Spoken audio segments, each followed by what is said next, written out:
Maldaha Uttar Lok Sabha constituency. Maldaha Uttar Lok Sabha constituency, spelling as spelled by Election Commission of India, is one of the 543 parliamentary constituencies in India. All the 7 assembly segments of known 7 Maldaha Uttar Lok Sabha constituency are in Malda district of West Bengal.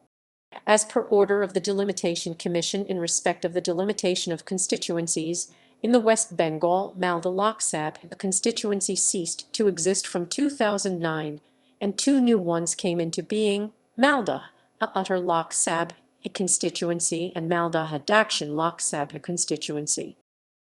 Assembly segments. Maldaha Uttar Lok Sabha constituency parliamentary constituency No. 7 is composed of the following assembly segments: Demographics. Members of Parliament.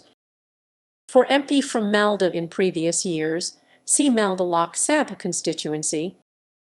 Election results. General Election 2019. General Election 2014. General Election 2009.